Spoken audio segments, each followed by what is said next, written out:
My wife sold our dream house to her boyfriend for $1, but she didn't know I was one step ahead. It all started the day my wife sold our dream home to her boyfriend for $1. Shocking, right? But you'll never guess how I turned that betrayal into the most ingenious revenge plan ever. What happens when you outsmart the one who thinks they've won? Stick around, because this story will blow your mind. I remember that morning vividly, the way the sunlight spilled into the kitchen, highlighting every groove of the oak cabinets we had chosen together. I stood there, coffee mug in hand, gazing out the window at the sprawling backyard. The grass glistened under the early dew, and for a moment, I let myself believe everything was still normal. This house had always been more than just four walls and a roof to me. It was where we had celebrated holidays, shared whispered conversations over late-night glasses of wine, and planned a future that, at the time, seemed unshakable. But now, the air felt different, heavy with an unspoken tension that settled between us like an invisible wall. Rachel's movements around the kitchen were unusually brisk, as if she were trying to outrun a shadow. She avoided my gaze, focusing instead on pouring a cup of tea and arranging a plate of toast. She didn't seem interested in eating. I wanted to ask her what was going on, but I couldn't find the words. Over the years, we had built a rhythm, an understanding that didn't always require talking. Lately, though, it felt like she had learned a new dance, one that excluded me entirely. I would catch her looking at her phone with a faint smile, her fingers typing rapidly. When I asked her who she was texting, she'd brush it off, saying it was work-related. Just a client, she'd say, her tone light, almost dismissive. But that smile didn't feel like the kind of smile you give a client. It was softer, more private, like a secret she was keeping just for herself. I'd shrug it off, convincing myself that it was nothing. But the doubt started to creep in, uninvited, like water seeping through a cracked foundation. One evening, as I came home from the office, I noticed her car wasn't in the driveway. That wasn't unusual, she often stayed late for work functions or networking events. But when I stepped inside, the house was eerily silent. No music playing, no faint hum of the television in the background. The scent of her perfume lingered faintly in the air, but it felt like a memory, not a presence. I walked through the rooms, noticing small details I hadn't seen before. The open closet door in the guest bedroom, the half-empty suitcase in the corner. It didn't take a detective to figure out what was happening. She was preparing to leave. Not just for a weekend trip, not for a business conference, she was leaving me. That realization hit like a freight train, cold and unyielding. When she finally returned home that night, I tried to bring it up, but the words got stuck somewhere between my throat and my pride. I stood in the kitchen as she breezed in, acting as if nothing was out of the ordinary. She gave me a quick peck on the cheek, her smile bright but unconvincing. I wanted to ask her if she was happy, if she still wanted to be here. Instead, I said nothing, swallowing the questions, afraid of the answers. I told myself I was being paranoid, that it was just a rough patch and we'd work through it like we always did. I wanted to believe we were still on the same team, but every passing day chipped away at that belief. It wasn't just the small things, her absence at dinner, her distracted replies, it was the feeling of being a stranger in my own marriage. I'd sit across from her at the breakfast table, watching her scroll through her phone, her face illuminated by the screen's glow. She'd laugh quietly at something, but when I asked what was so funny, she'd just shake her head and say, nothing. That nothing carried so much weight, it pressed down on my chest.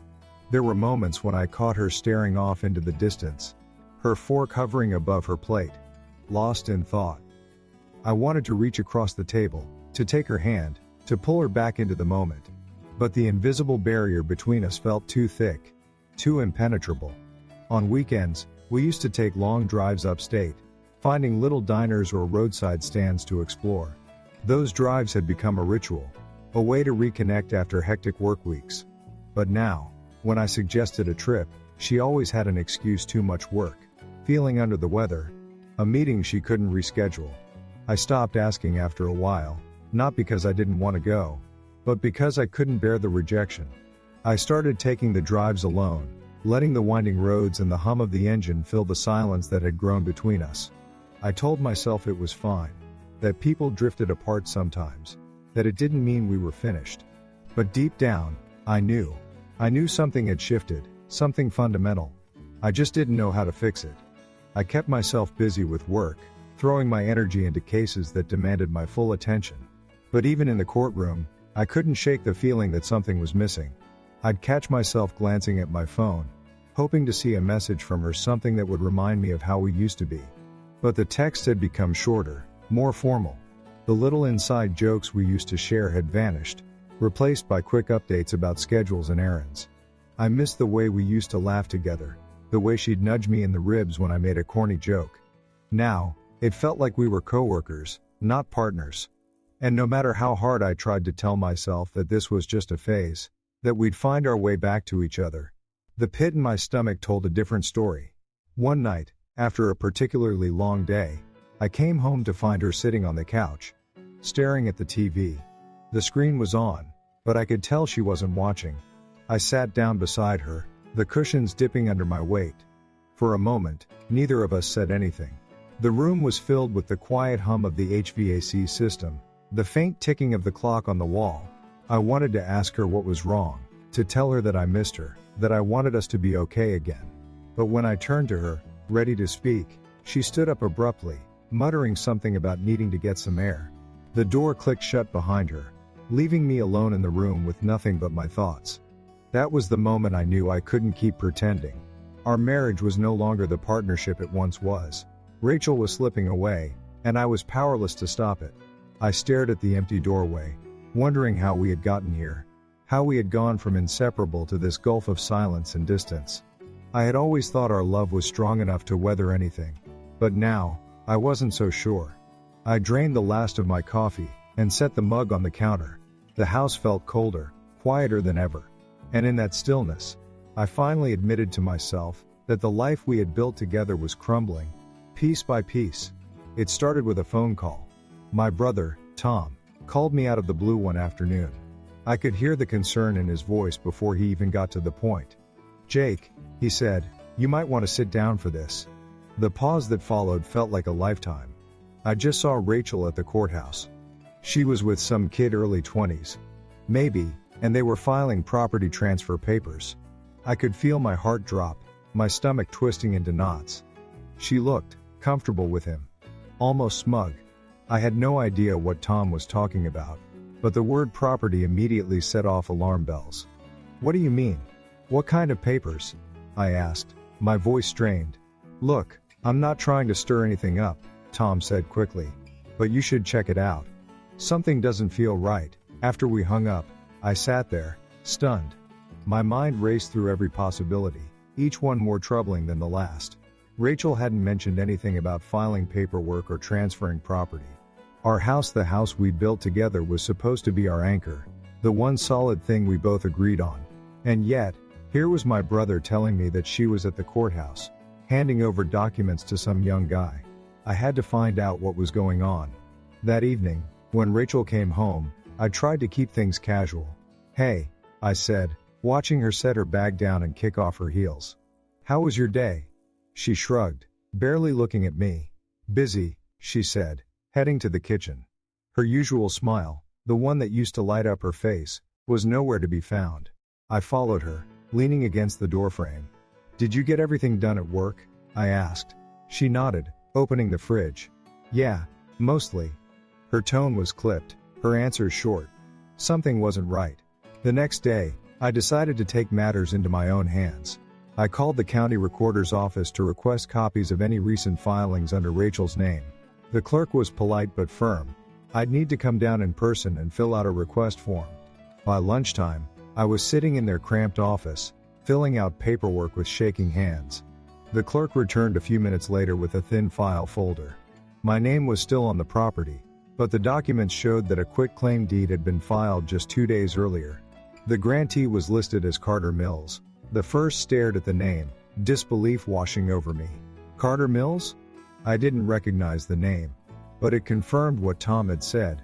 Rachel had been with someone young, someone who now legally owned a portion of our home. I clenched my jaw, the weight of what I'd just discovered pressing down on my chest. Rachel had been planning this for weeks, months, maybe, and I hadn't seen it coming. I thought about the late nights, the secretive phone calls, the sudden mood swings. It all made sense now. She wasn't just pulling away emotionally. She was pulling away from our life, our shared future. That night, I confronted her.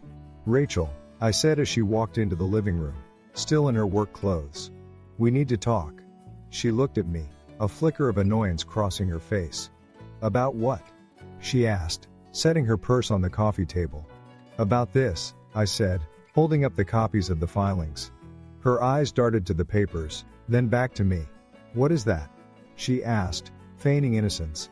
I could feel the heat rising in my chest, but I kept my voice steady. "You sold part of our house," I said, "to someone named Carter Mills." "Who the hell is Carter Mills, Rachel?" For a moment, she didn't say anything. Then she sighed, her shoulders slumping.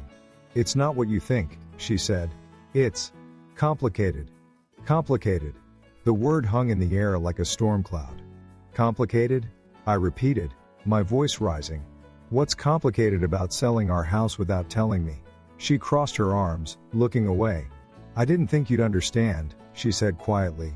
"You're always so busy, so focused on work." I needed to make a change.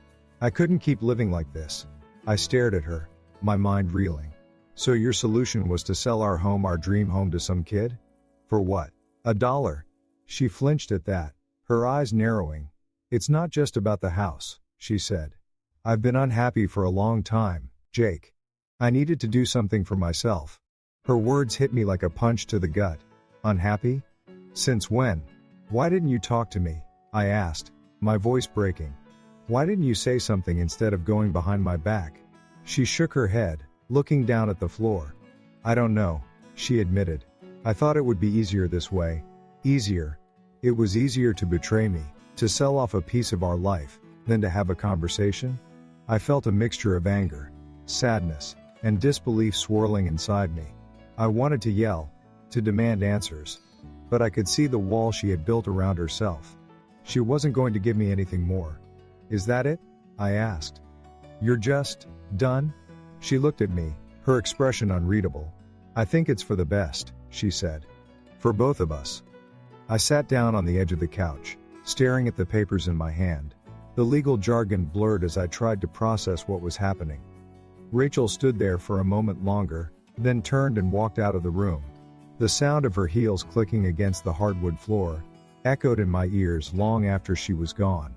Over the next few days, I felt like a stranger in my own home. The place that once brought me so much comfort now felt cold and unfamiliar. I couldn't look at the living room without seeing Rachel's face, couldn't walk into the kitchen without remembering the mornings we spent there together. I started sleeping in the guest room, unable to bear the thought of sharing a bed with someone who had betrayed me so deeply. Every time I saw her, it was like a fresh wound being ripped open. She didn't try to explain further, didn't offer an apology. She carried on as if nothing had changed, while my world was falling apart. I thought about leaving, about packing a bag and getting as far away as possible. But this was my home, my life. I wasn't going to let her take that away from me. Not without a fight. I began looking into my legal options, meeting with colleagues and researching case law. I knew I couldn't undo what she had done, but maybe I could find a way to protect myself from further damage. The idea of going to court, of battling my own wife over our home, was something I never thought I'd have to face. But the more I learned, the more I realized that I needed to be prepared. Rachel had made her move. Now it was my turn. As I sat in my office late one night, surrounded by files and notes, I felt a strange sense of clarity. This wasn't just about the house anymore. This was about standing up for myself, about refusing to let her walk all over me. I wasn't going to let her win. So now, the tax bill is looming and Rachel has no clue what's coming next. Will she find a way to escape?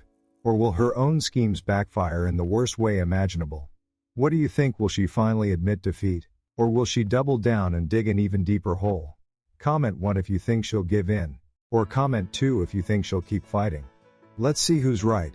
After my confrontation with Rachel, I couldn't sleep.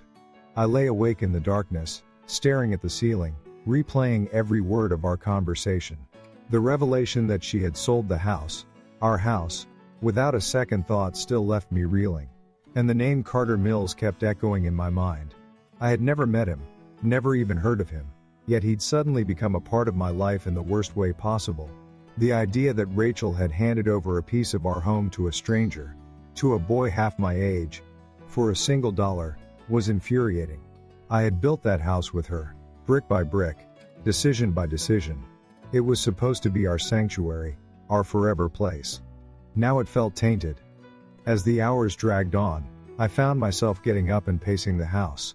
I wandered through each room, remembering the times we spent here together, happy moments.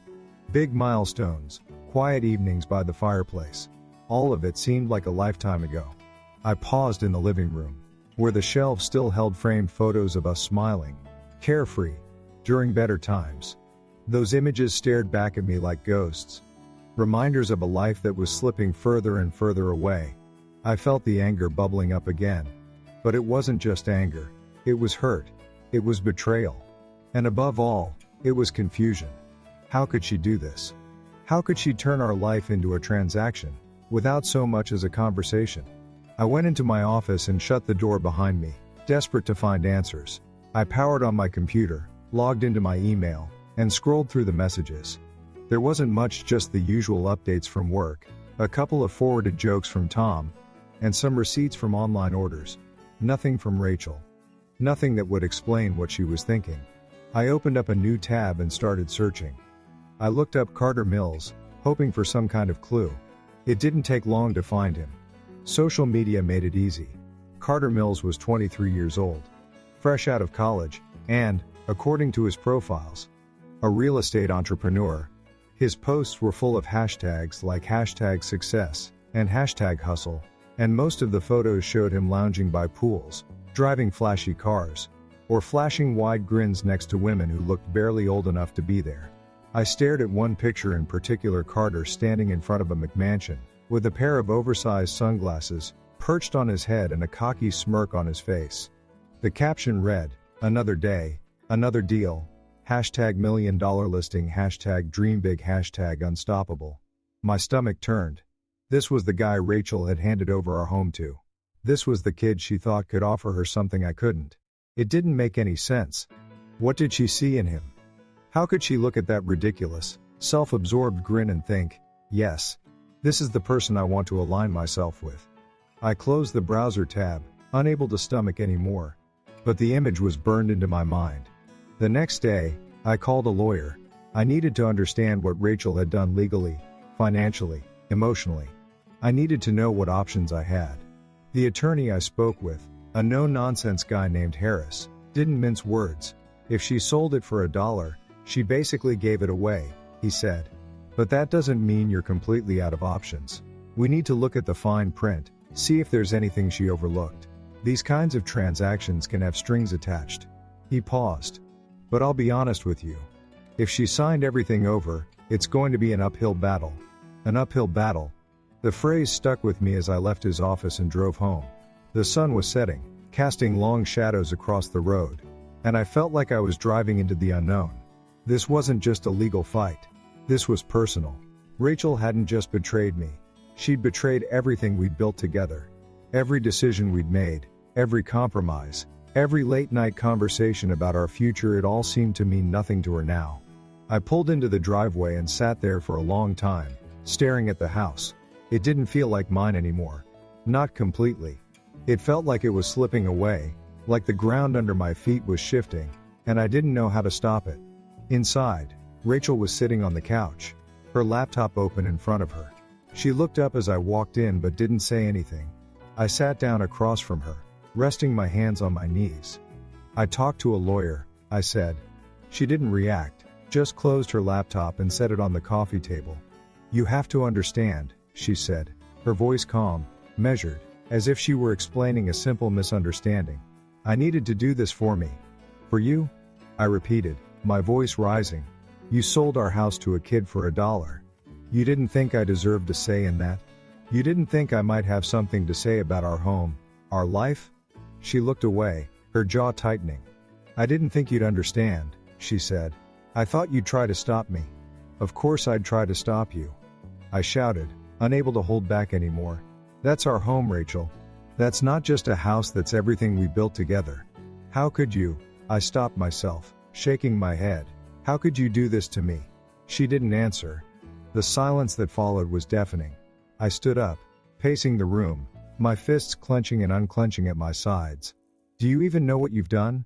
I asked, my voice barely above a whisper. "Do you even care what this means?" Still nothing. Rachel just sat there, staring at her hands, as if the answers were written in her palms. I left the room, needing to get away before I said something I couldn't take back. I went to the backyard, where the evening air was cool and still.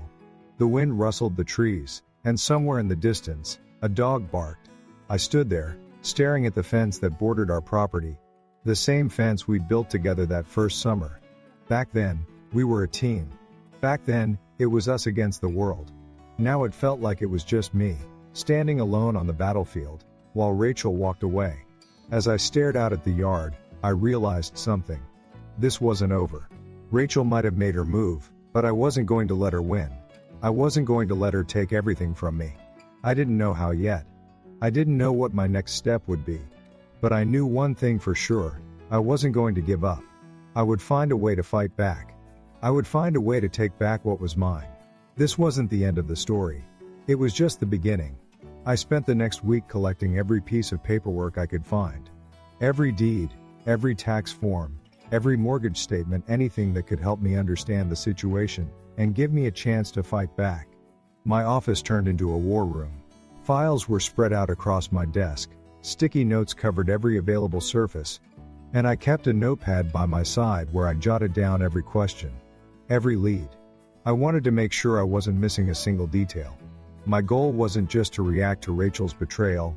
I wanted to be 2 steps ahead. One evening, after hours of poring over the documents, I spotted something that made me pause.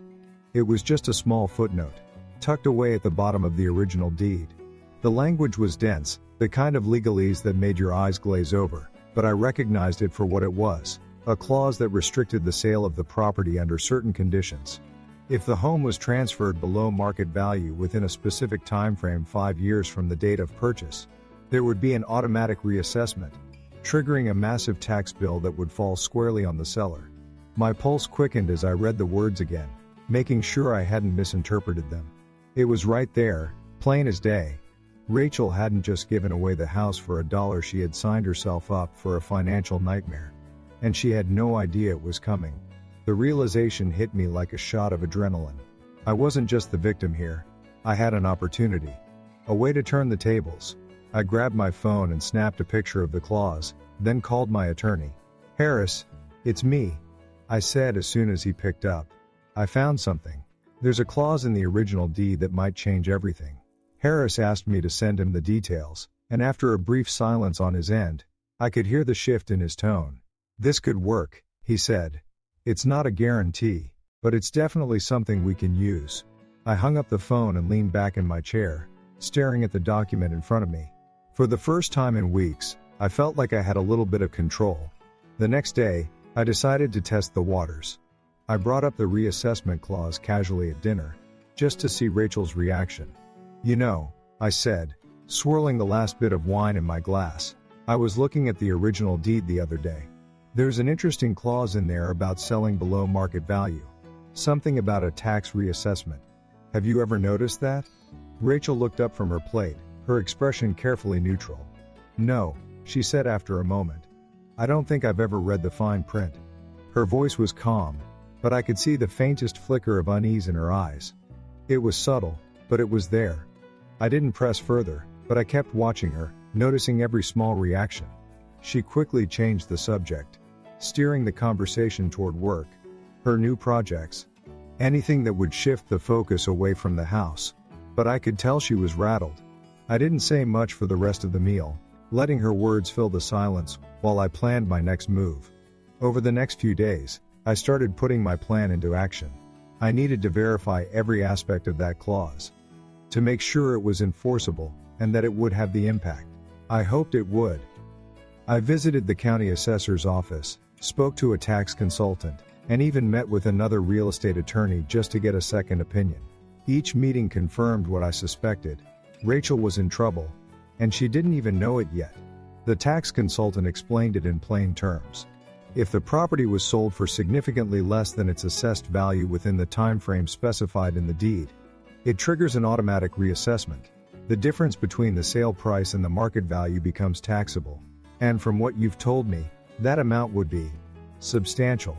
I sat there, listening carefully, nodding as I took notes. Who gets hit with that bill? I asked, even though I already knew the answer. The consultant gave me a knowing look. The seller. In this case, your wife.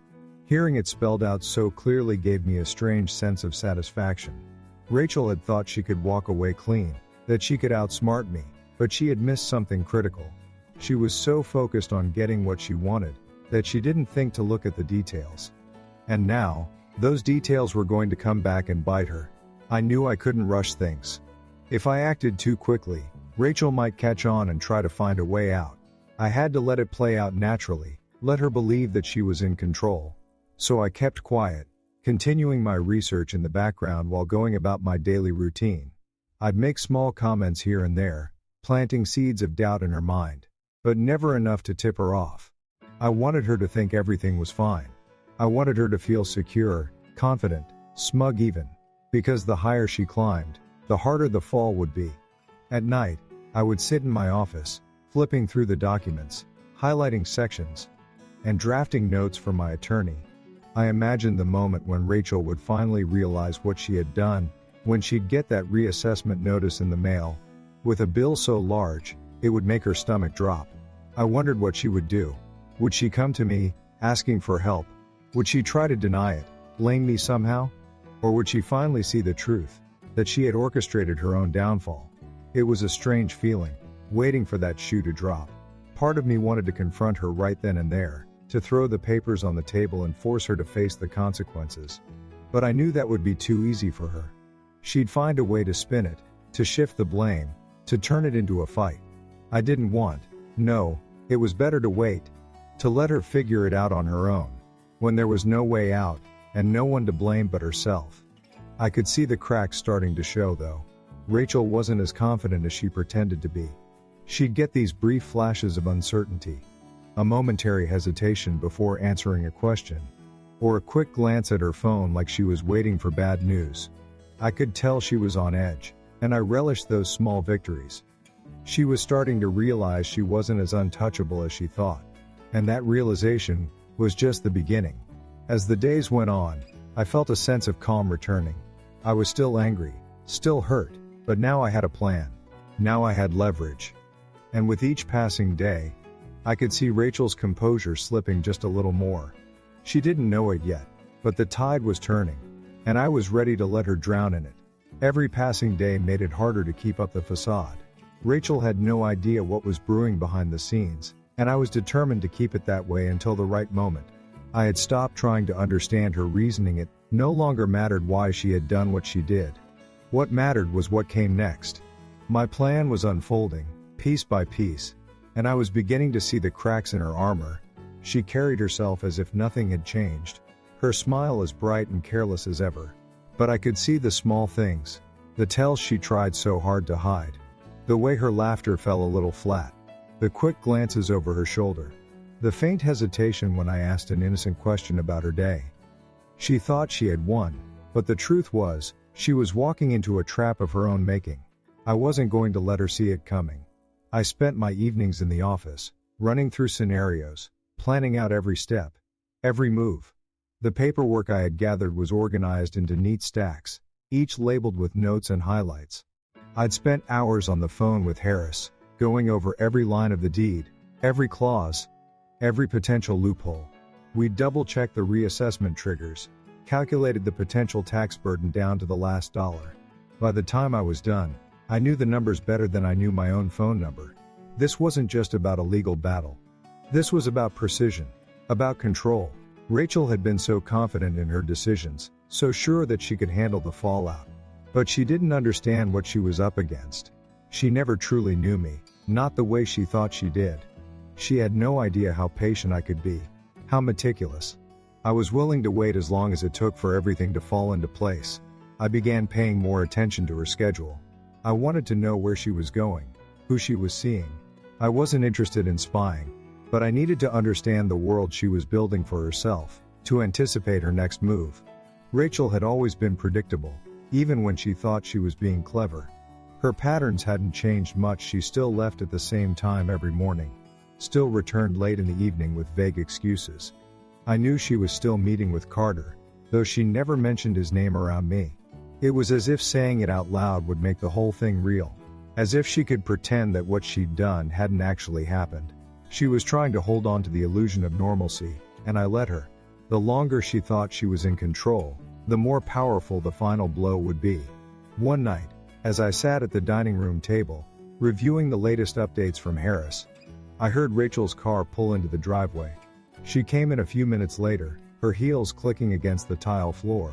"Working late again?" I asked, my tone light. She nodded, setting her bag down on the counter. "Yeah, it was a long day," she said, her voice tight.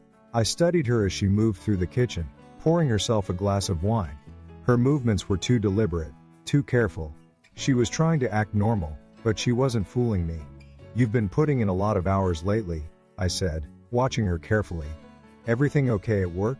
She looked up, her expression guarded. "Yeah, everything's fine, just busy." I nodded, pretending to accept her answer. I didn't press further. Not yet. Let her think I wasn't paying attention. Let her believe I didn't notice the small shifts in her demeanor, the subtle changes in her routine. The following morning, I called Harris again. I wanted to go over our timeline, to make sure everything was on track. He assured me that the reassessment process was moving forward, that the tax notice would be sent out soon. "Once she sees the numbers," Harris said, "she'll realize just how deep she's in." I could hear the confidence in his voice, the certainty that we were on the right path. It was reassuring, but I couldn't allow myself to feel comfortable. Not yet. I needed to stay focused. I needed to keep pushing forward until there was no way out for Rachel. This wasn't just about money or property. This was about making sure she understood what she'd done, about holding her accountable in a way she couldn't ignore. I thanked Harris and hung up, feeling a sense of resolve settle over me. I was getting closer. The pieces were falling into place, and soon, Rachel would see the full picture. That evening, as Rachel sat on the couch scrolling through her phone, I joined her in the living room. I kept my tone casual, my demeanor relaxed. "So," I said, "do you have any plans this weekend?" She looked up, her expression carefully neutral. "Not really," she said. "Just some errands." "Why?" I shrugged, taking a seat in the armchair across from her. "Just curious. Thought maybe we could do something together. Go for a drive, grab lunch somewhere." She hesitated, just for a second, before shaking her head. "I don't think I'll have time. Maybe another weekend." I nodded, letting the conversation drift into silence. Her response wasn't surprising. I hadn't expected her to agree. But it was another piece of the puzzle. Another indication that she was trying to keep me at arm's length. She didn't want to spend time together, because she knew she couldn't hide the truth if we were alone for too long. And that suited me just fine. The more distance she put between us, the more she revealed her own guilt. I watched her as she sat there, scrolling through her phone, pretending to be engrossed in whatever she was looking at. She seemed oblivious to the storm that was brewing, to the consequences that were headed her way. Part of me wanted to tell her, to lay it all out in front of her and watch her reaction. But I knew that wasn't the right move. Not yet. Timing was everything. I had to be patient, to let things unfold at their own pace. The reassessment notice would arrive soon enough, and when it did, there would be no escaping the reality of what she'd done. Until then, I'd keep playing the part, pretending that everything was fine, waiting for the moment when it all came crashing down. Rachel thought she had the upper hand, but she was about to learn just how wrong she was. As the days stretched on, I started noticing more about Rachel's behavior. The cracks in her calm facade were growing deeper, and it was clear she wasn't as confident as she pretended to be. She spent more time on her phone, her conversations hushed and clipped. She was careful not to leave any papers lying around, but I could still see the tension in her shoulders whenever I walked into the room. At first, I thought she might be planning something, some kind of countermove. But the more I watched, the more I realized it wasn't strategy that kept her on edge. It was fear. Something was weighing on her. Something she was trying hard to keep from showing. I didn't press her about it. I let her think I wasn't paying attention. I wanted her to believe she was still in control. Each night, after she went to bed, I'd sit at my desk and go through my notes. I'd read over the reassessment clause again, double-checking every detail. I knew it was solid. I knew it was only a matter of time before the notice arrived. I just needed to be patient. But patience isn't easy when you're living under the same roof as the person who betrayed you. I kept my interactions with Rachel as brief as possible. If she asked me how my day was, I'd give her a short answer and move on. If she suggested we watch something on TV together, I'd decline and retreat to my office.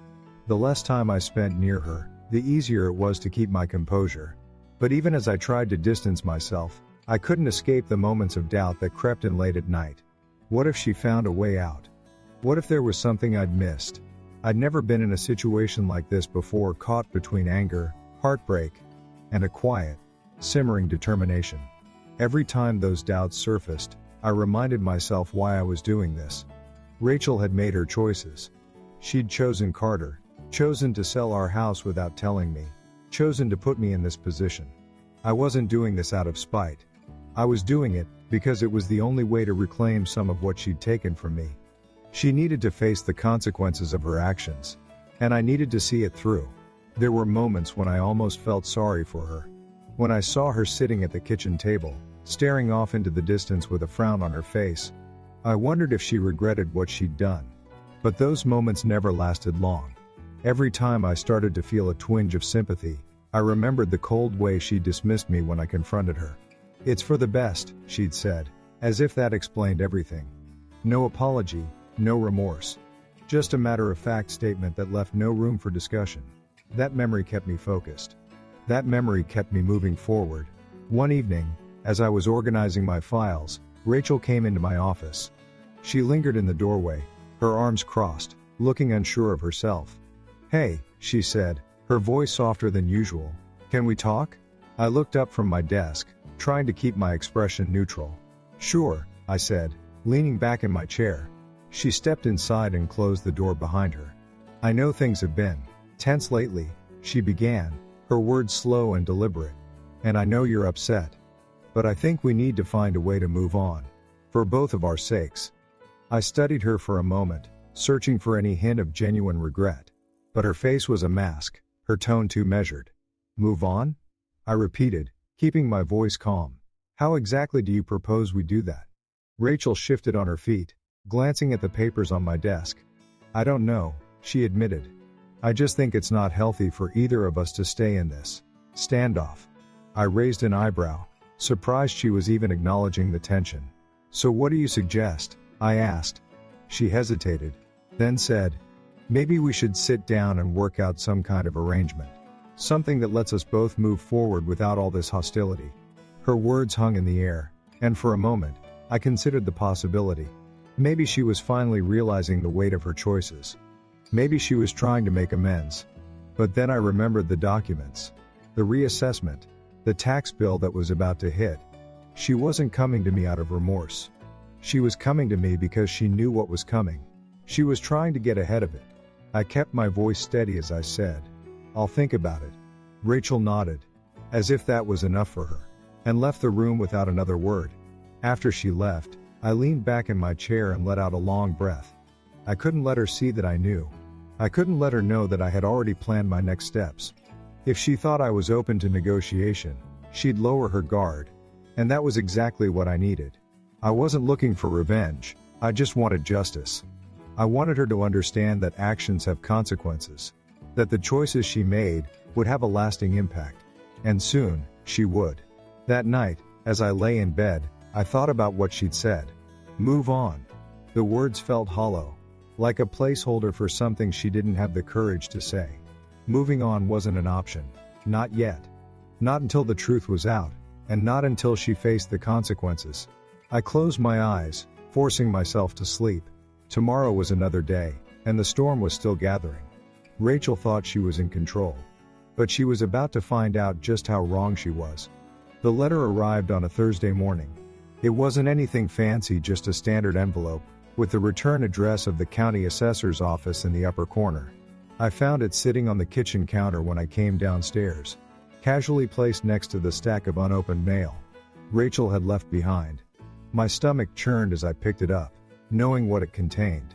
This was the moment I had been waiting for, yet I felt a strange mix of anticipation and dread. I wasn't sure what her reaction would be when she opened it. Would she laugh it off, dismiss it as a minor inconvenience? Or would she finally realize the full extent of what she had done? I carried the letter into the living room and placed it on the coffee table where Rachel would be sure to see it. When she came home that evening, I watched from the corner of my eye as she sifted through the mail. I stayed quiet, sitting on the couch with a book I wasn't really reading. She shuffled through the pile, her fingers hesitating when she reached the envelope. I could see the subtle shift in her expression, the furrow of her brow as she recognized the sender. For a moment, she just stared at it. I felt my pulse quicken as the silence in the room grew heavy. Then, slowly, she opened it. Her eyes scanned the page, moving back and forth, her face tightening with every line. She didn't say anything at first, just stood there, holding the letter in her trembling hands. I set down my book and looked at her. "What's that?" I asked, keeping my voice neutral. Rachel didn't answer right away. She lowered the paper slightly, her lips pressed together in a thin line. "It's a reassessment notice," she finally said, her voice clipped. I nodded as if I didn't already know. "Reassessment for what?" She turned toward me, her eyes narrowing. "For the house," she snapped. "Apparently, since it was sold for less than market value, they've reassessed it and issued a tax bill." I feigned surprise, raising my eyebrows. "Wow. That's unexpected. What's the damage?" Her jaw clenched as she glanced back at the paper. $900,000, she muttered. I whistled softly. "That's quite a number." Rachel didn't respond. She just stood there, staring at the letter, her face pale. I leaned forward slightly, watching her closely. "I guess this means you're responsible for paying it." She glared at me, the tension in the room crackling like static. "It's not that simple," she said. "There must be some kind of mistake. I'll call the assessor's office tomorrow and get it sorted out." I shrugged, leaning back against the couch. "Sure, maybe it's just a clerical error. But if it's not?" I let the words hang in the air, watching her reaction. Rachel set the letter down on the table and walked toward the kitchen. I heard the sound of a wine bottle being uncorked, followed by the clink of a glass. She didn't come back into the living room.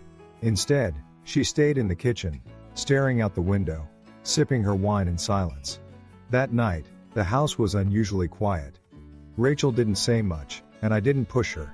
I knew she was trying to figure out how to handle the situation. But I also knew there was no easy fix. The reassessment wasn't something she could just talk her way out of. It was a cold, hard number, backed by law, and it wasn't going away. I felt a strange sense of calm as I went to bed.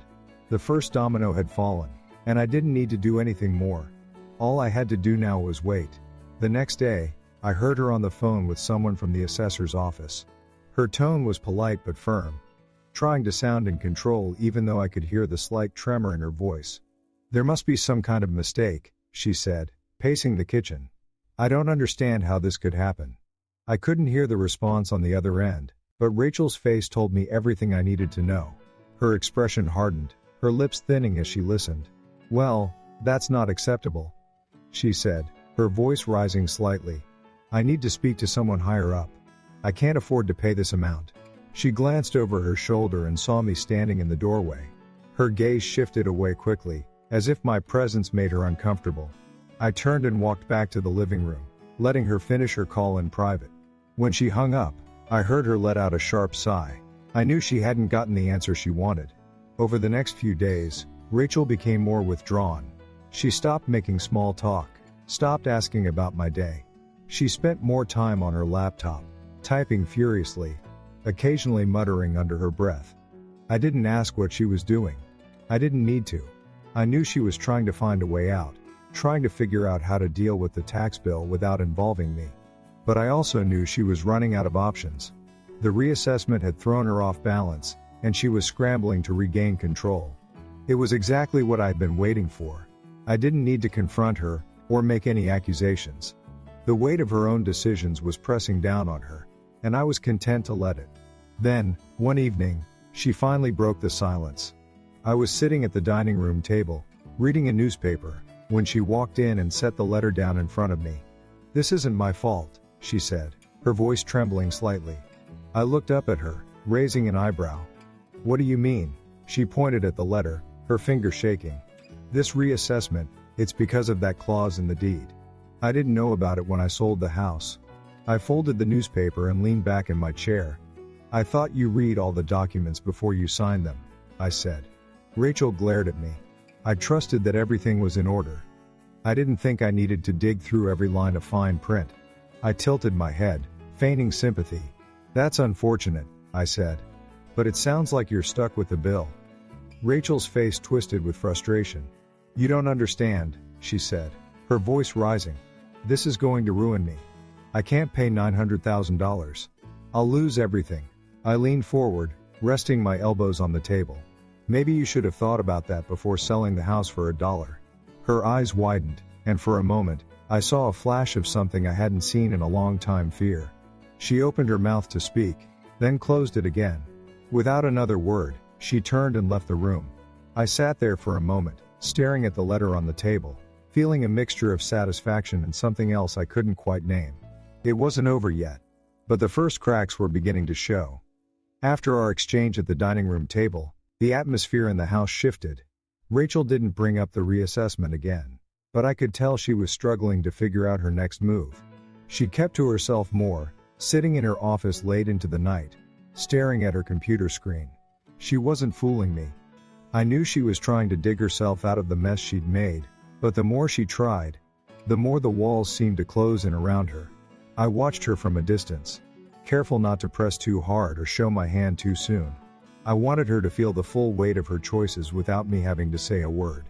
Every time she glanced at that letter on the kitchen counter, I saw her shoulders tense. It was as if the piece of paper had become a physical presence, an unspoken reminder of the consequences she had never considered.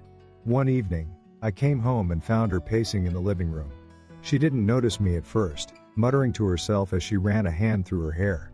When she finally turned and saw me, she froze. For a moment, we just stared at each other. I could see the weariness in her eyes, the cracks in her composure. Everything okay? I asked, keeping my tone light. She nodded quickly, too quickly. Yeah, fine, she said, but her voice lacked conviction. I didn't press further. Instead, I headed upstairs, leaving her alone with whatever thoughts were swirling in her head. But as I climbed the steps, I couldn't help but feel a certain satisfaction. I didn't have to do anything. Her own actions were unraveling her bit by bit. The next few days followed the same pattern. Rachel seemed distracted, her usual polished demeanor starting to fray at the edges. She stopped smiling as much, stopped filling the silence with small talk. I could tell she was waiting for something, maybe hoping the problem would just disappear, if she ignored it long enough. But reality doesn't work that way, and I knew she was beginning to realize it. I'd catch her staring at the reassessment letter, as if it were some kind of ticking bomb. I didn't say anything. I didn't need to. The damage was already done, and she was finally starting to feel it. I stayed patient, though it wasn't always easy. There were moments when I wanted to confront her, to throw the letter in her face and demand she admit her mistake. But I knew that would only give her the chance to spin the narrative, to shift the blame onto me. So I stayed quiet, waiting for her to come to terms with it on her own. In the meantime, I kept my routine as normal as possible. I went to work, came home, and busied myself with projects around the house. It wasn't much, but it kept my mind off the constant tension. I figured if I could stay calm, it would only make her growing panic more apparent. One night, while I was out in the garage tinkering with some old tools, I heard Rachel's voice carrying from the kitchen. At first, I thought she was on the phone, but when I stepped closer, I realized she was talking to herself. Her words were sharp, frustrated, almost pleading. "This can't be happening," she muttered. "There has to be a way out of this." I stopped in my tracks, listening from the shadows. I couldn't see her face, but I could hear the desperation in her voice. It was a side of Rachel I had never heard before, raw, unguarded, vulnerable. For a brief moment, I almost felt sorry for her. But then I remembered why we were here in the first place. I remembered the lies, the betrayal, the cold indifference she'd shown me. And just like that, the pity disappeared. Rachel's frustration boiled over the next morning. As I sipped my coffee at the kitchen table, she slammed her laptop shut and cursed under her breath. "What's wrong?" I asked, pretending not to know. She shot me a glare, then shook her head. Nothing, she said through gritted teeth. Just some work stuff. I raised an eyebrow, but let it go. If she wanted to keep up the charade, that was fine by me. I wasn't in any hurry to force the issue. She'd come around eventually. They always do. The tension reached a peak that weekend. I was reading on the couch when Rachel finally snapped. She marched into the living room, holding the reassessment letter in one hand and her phone in the other. "This is ridiculous," she said, her voice tight with anger. "They can't just demand this kind of money out of nowhere. There has to be a mistake." I looked up from my book, feigning confusion. "Have you tried calling them again?" I asked. She threw her hands in the air. "Of course I have. They keep saying the same thing, that the sale price triggered a reassessment and now I'm stuck with the tax bill. But that can't be right. It can't be that simple." I leaned back, watching her pace. "Maybe you should talk to a lawyer," I suggested. She stopped mid-step and glared at me. "You think I haven't thought of that? Every attorney I've talked to says the same thing. It's legally binding. And there's no way around it." Her voice cracked slightly on the last word, and I saw her shoulders slump. "I can't pay this," she said softly. "It'll ruin me." I didn't say anything.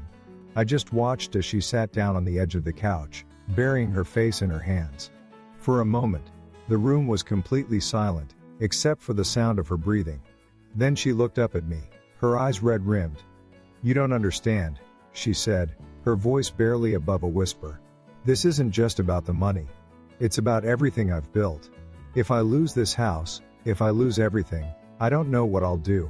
It was the first time she'd spoken so openly about her fear, and I felt a strange mix of emotions.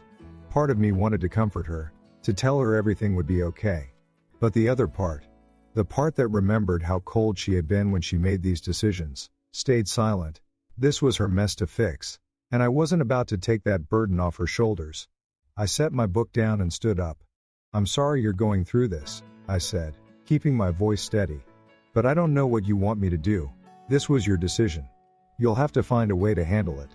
Her expression hardened as she looked away. "I don't need your pity," she said quietly. I nodded, then left the room, leaving her to sit alone with the weight of her choices. I knew she wasn't ready to admit defeat, but I also knew it was only a matter of time. The reality was sinking in, and there was no escape. She could pace, yell, and argue all she wanted, but the numbers didn't lie. She was trapped, and the more she fought it, the clearer it became. The storm had arrived, and Rachel was finally starting to feel the full force of it. When the final notice arrived, it was no longer about guesses or assumptions. The numbers were laid out in black and white, undeniable and cold. Rachel received the letter while I was sitting at the kitchen table, sipping my morning coffee. I heard her heels clicking on the tile as she walked into the room, the familiar tension hanging around her like a cloud. She opened the envelope, and for a moment, she just stood there, staring at the contents. I glanced up from my cup, but I didn't say anything. I didn't need to. The look on her face said it all. Her hand trembled slightly as she set the letter on the counter. "They're giving me 30 days to pay," she said, her voice strained. I nodded slowly, taking another sip. "Well, that's not much time." Rachel shot me a look, her jaw tight. "This isn't funny," she snapped. I leaned back in my chair, keeping my expression neutral. "I didn't say it was," I replied. "I'm just saying it's a tight deadline. You've got to move fast." She let out a sharp breath and turned away, muttering something under her breath. I couldn't make out the words, but the frustration in her tone was clear. Over the next few days, Rachel's attempts to move fast became frantic. She spent hours on the phone, trying to find some way out. Each call seemed to end in the same place: no options, no help, no escape. I watched from the sidelines as her demeanor changed. The confident, composed woman I'd once known was replaced by someone unsure. Someone struggling to keep her head above water. She stopped meeting my eyes when we passed in the hallway. The tension that had been simmering for weeks was now boiling over. One evening, I walked into the living room and found her sitting on the couch, staring at the letter in her hands. The television was on, but she wasn't watching. The light from the screen flickered over her face, highlighting the lines of stress that had deepened over the past month. She looked up as I entered, and for a moment, it seemed like she might say something. But then she shook her head and looked back down. "Do you want me to make you some tea or something?" I asked. It was a small gesture, but it broke the heavy silence in the room. Rachel shook her head again, her voice barely above a whisper. "No, thanks," she said. I nodded and walked into the kitchen, leaving her alone with her thoughts. As the deadline loomed closer, Rachel's behavior became more erratic. She snapped at small things, lost track of conversations, and spent hours in her office with the door closed. I tried to keep my own routine steady, even as the tension in the house grew unbearable. It wasn't easy. Part of me wanted to confront her, to force her to admit what she'd done and face the consequences. But another part of me knew it wasn't my place anymore. She'd made her choices. Now she had to deal with them. I could feel her unraveling, and as much as I wanted to help, I knew it wouldn't make a difference. This was her battle, not mine. One night, as I was getting ready for bed, I heard her crying in the other room. It was a sound I hadn't heard from her in years, raw and unguarded.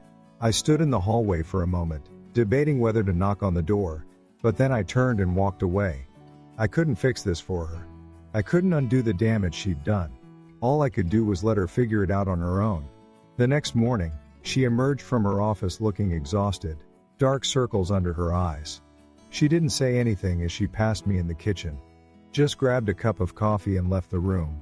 I didn't follow. I didn't ask how she was doing. I didn't need to. Her silence spoke volumes. By the time the 30 days were up, Rachel was a shell of her former self. The confident woman who had always seemed to have a plan, who had always been one step ahead, was now lost. She didn't tell me how she planned to handle the payment, and I didn't ask. But I could see the weight of it all bearing down on her. The once lively conversations over dinner had been replaced by silence. The laughter that used to echo through the house was long gone. Now there was only the sound of the clock ticking on the wall, a reminder of the time slipping away. On the final day, she disappeared for most of the afternoon. When she came back, she went straight to her room and closed the door. I didn't see her for the rest of the evening. I sat in the living room, staring at the television without really watching it. My mind wandered back to the life we'd built together, the dreams we'd shared, and how far we'd fallen from that place. I thought about the moments that had led us here, the choices we'd made, and the paths we'd taken. It was hard not to feel a pang of sadness for what was lost, but it was also hard not to feel a sense of closure. This was the end of the line, and I had to accept it. The next morning, Rachel was gone. Her suitcase was missing from the closet, and the house felt eerily empty. I found a note on the kitchen counter. It was short, barely 2 sentences. "I can't do this anymore. I need to start over somewhere else." I stood there for a long moment, staring at the note, unsure of what to feel. Relief? Sadness? Anger? Maybe all of them at once. I folded the note and put it in a drawer, then made myself a cup of coffee. The house was silent, but for the first time in weeks, the tension was gone. The storm had passed. In the days that followed, I began to rebuild. I cleaned out the closet, rearranged the furniture, and started making the house feel like mine again. It was strange at first, being alone in a place that had once been filled with shared memories. But as time went on, I found a certain peace in the quiet. I realized that I didn't need to hold on to the anger anymore. Rachel was gone, and with her went the chaos and confusion that had consumed my life. I could finally breathe again. Looking back, I can't say I regret how things ended. It wasn't how I'd imagined it would be, but maybe that's just how life works. You make choices, you face consequences, and you move on. Rachel had made her choices, and now she was dealing with the fallout. I had made mine, and now it was time for me to move forward. The road ahead wasn't entirely clear, but for the first time in a long time, it felt like I had a chance to start fresh. I didn't know what the future held, but I was ready to face it. The weight that had been hanging over me was gone, and I was finally free. The moment of truth arrived, and Rachel's world came crashing down. So, what happens next? Can a single loophole truly turn the tables, or will she find a way to rebuild after losing everything? And what about me? Do you think I'll offer forgiveness, or is my revenge far from over? Hit like if this twist shocked you. Share your thoughts in the comments, and don't forget to subscribe. You won't want to miss what happens next. No one can run from their choices forever. Rachel thought she could outsmart everyone and avoid responsibility, but the consequences caught up to her in the end. This story taught me that ignoring the fine print, taking shortcuts, And acting without thinking can ruin your life. It's a reminder to everyone in America, be accountable, read the details, and think twice before making decisions. Whether it's buying a home, signing a contract, or managing finances, take the time to do it right. In this country, there's no easy way out, and mistakes will always come back to haunt you.